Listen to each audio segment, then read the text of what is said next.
Welcome to the deep dive.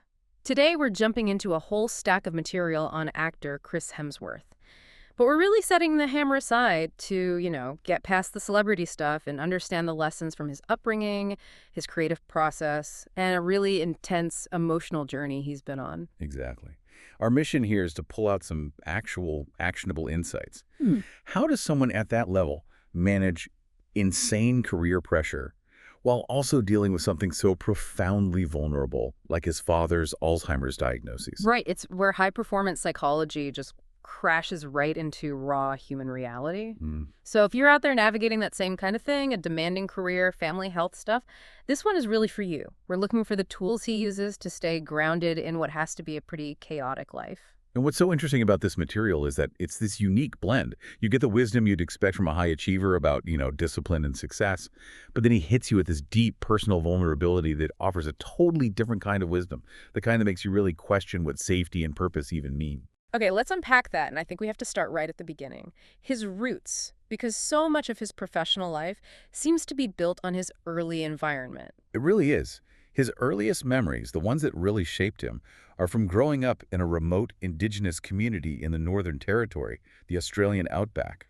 Which is, that's starkly different from the Melbourne suburbs he lived in later. Oh, completely. He talks about these really specific details that defined his whole worldview, like being the only white kid in his school, seeing buffalo just walking down the street, not owning shoes for months at a time, living 5 hours from the nearest big town, sometimes in a tent or just an old house. That feels like a million miles away from the Hollywood machine. So how does that kind of wild, almost harsh upbringing translate into gratitude now? Well, he says it directly.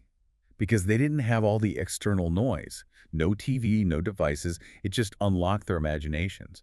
They had to create their own stories, their own worlds. Because they were forced to be the entertainers, not just be entertained. Exactly. He calls it a Peter Pan quality of fantasy and adventure. It wasn't about escaping a bad reality. It was about amplifying an already adventurous one. That became his whole foundation. And that's the direct line to why he wanted to be an actor. He didn't just want to be an actor, he wanted to be the characters. He wanted to be an elf in Lord of the Rings or an intergalactic traveler. Yeah, and that totally reframes the Hollywood dream, doesn't it? It wasn't about fame or money at first. It was about escaping into these other worlds. That genuine, pure love of adventure is what kept him going, even when the job got, really tough. Okay, this is where it gets really interesting for me. Connecting that free-spirited kid to the actual craft of acting. He talks about this tension in his work, this move from extreme, calculated analysis to just demolishing it all and surrendering. That duality is everything in high performance, whether it's acting or, business. He'll spend months doing this intense prep work journaling as the character, physical training, building the guardrails for the role. But wait, if you analyze something that much, doesn't that just kill all the spontaneity? How do you stay free after you've built such a rigid box around it? That's the paradox. The structure doesn't kill the freedom, it creates it. It's the same philosophy you hear from elite athletes like Kobe Bryant. You practice the fundamentals so perfectly that in the heat of the moment, you can just react. You can be free. So the deep analysis means he understands the character's core so well that when he improvises, it's still authentic. It's still true to who that person is, even if it's not in the script. Precisely. For him, the real adventure, the magic, happens when he lets go and takes a risk. But he can only take that risk because he did all the homework. The preparation is like his safety net. There's that great example of this from when he played the villain in Furiosa. He spent months journaling as the character. That sounds more like therapy than blockbuster prep. And he said it was therapeutic.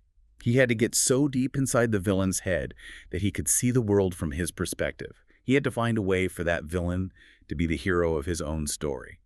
And that kind of process forces you to be humble, to see things through a completely different lens. So acting for him isn't just a job. It's this constant exploration of empathy. It is. It's always about the why of human behavior. It's a chance for self-exploration, asking, what if I believed that? What if I lived through that? Okay, let's shift to the pressure cooker, performance anxiety. Because this guy, who looks like the definition of strength, was apparently crippled by fear early on. And it was all driven by this really powerful motivation. He desperately wanted to help his parents financially. That was the obsession. So it wasn't just about artistic success, it was about survival, about responsibility. Absolutely. He talks about overhearing his parents worrying about bills, and that anxiety just got wired into him. When he got on screen, especially on the soap opera Home and Away, it was intense. He was completely focused on the outcome, right? Like, if I mess up this one scene, I'll never work again, I'll let my family down. That kind of thinking is just exhausting. But then he had this turning point when he started studying high-level performance psychology. And this is, I think, the most actionable insight for anyone listening. What was it? It was the realization that the physical feeling we call fear is identical to the feeling we call excitement. The elevated heart rate, the jitters, the sweaty palms. Your body doesn't know the difference.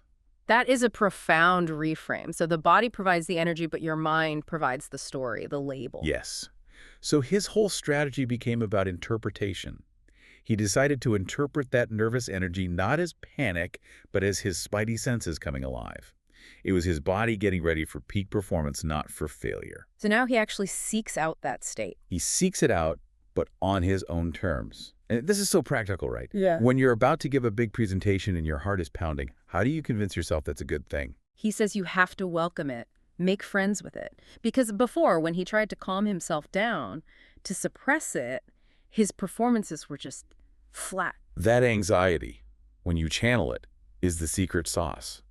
You don't fight it, you let it in, because that's where the energy is. It's turning your weakness into your fuel. Well, Which ties into something interesting he said about filming Limitless, where he was just playing himself. He said it was harder to be Chris Hemsworth than to be Thor. right, because when you're playing a character, there's a layer of separation. But when he was just being himself on camera, the inner critic was brutal. He was so much harder on himself than on any fictional character he's ever played. It shows that even with all that external success, the internal battle with self-judgment is real. It's universal. It really is. Okay, let's pivot now from career pressure to existential pressure. This is the shift into that profound journey with his father's health. Yeah, this all started during the first season of Limitless. He did genetic testing for the show and found out he carries 2 copies of the ApoE4 gene. And for anyone who doesn't know, what does that mean exactly? In simple terms, it's a gene variant that significantly increases the risk for late-onset Alzheimer's. It's not a diagnosis, but it's a major red flag. Only about 1% of people have 2 copies. And the real shock was that it wasn't just him. That was the stunner. He realized both his parents and his brothers, Luke and Liam, also carry it. So a personal health scare suddenly became this shared family destiny. And then, tragically, it became real. His father was diagnosed years later, started having short-term memory problems, and they had to make this incredibly difficult decision to film it for the documentary. And it's actually his dad who pushed for it. He wanted to, in his words, shed some light on the issue. And Chris realized that his dad's biggest fear wasn't memory loss. It was the fear of being a burden. That fear of losing your agency, of becoming dependent, it's just one of the most heartbreaking parts of aging. How did filming affect that? That's the beautiful paradox. The filming gave his dad his agency back. He wasn't just a patient, he was a participant, a teacher. It forced them to have these really hard, necessary conversations and created this beautiful connection they might not have had otherwise. I read about the reminiscence therapy they used. Can you talk about that? It was incredible. They went to these huge lengths to recreate his childhood home. They found old furniture, the exact posters he had on his wall, even old DVD players, all to stimulate those old, emotionally charged memories. And the goal wasn't just nostalgia. No, the goal was to tap into long-term memories, the ones tied to deep emotion, which are often the last to go. It sparked these amazing conversations about their shared past. It was a powerful thing for both of them. So the takeaway wasn't about a cure. It was about connection. Exactly. He realized the best moments were just sitting there, being with him. The lesson became universal. It's about being present, supporting each other, and being vulnerable enough to talk about our deepest fears instead of hiding them. And that idea of safety and connection brings it all back to his childhood. You mentioned the financial struggles, which gave him this irrational fear that he'll run out of money, even now. It shows you how deep those early patterns go, Mm. right? The feeling of scarcity doesn't just vanish when your bank account changes. He had to consciously redefine what true security meant to him. And what was the answer? If it wasn't money, what was it? It was love and connection.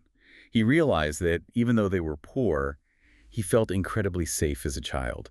He called his mother's love a protective shield. that internal security is the real foundation, not the external wealth. That's a huge insight. And he actively maintains that connection today with his core team, right? His best friends, his trainer. They travel everywhere with him. Yeah, that team is his safe house. They're the ones who keep him grounded, who he can have those tough, real conversations with, away from all the noise. And he has a great definition of a real friend. He does. It's someone who keeps you humble, who'd still be there if you lost it all tomorrow. This is key, someone you can roast each other with. That ability to joke and challenge each other without offense, Yeah. that's a sign of real trust. Finally, thinking about family and legacy, how does his own father model that for him? He says a good father is someone who embodies the virtues they teach. His dad wasn't a man of big speeches. His actions spoke louder than his words. He just modeled honesty and integrity, and that's the standard Chris is trying to live up to. This whole deep dive really feels like it's about a constant dance, between structure and surrender, anxiety and excitement, fear and connection, accepting that complexity is, in a strange way, the simplest path forward. And it's led him to a very conscious decision. He's slowing down, turning down films to be present with his dad, with his family. He knows he won't regret the time he spends with them, but he might regret the extra film. We heard how he transformed the label on his anxiety from fear to excitement, and it became his superpower. So for you listening, what's one struggle or source of pressure in your life right now that you could try to relabel this week? What if you decided to call that jittery energy a gift or fuel instead of fear? That's something worth diving into on your own.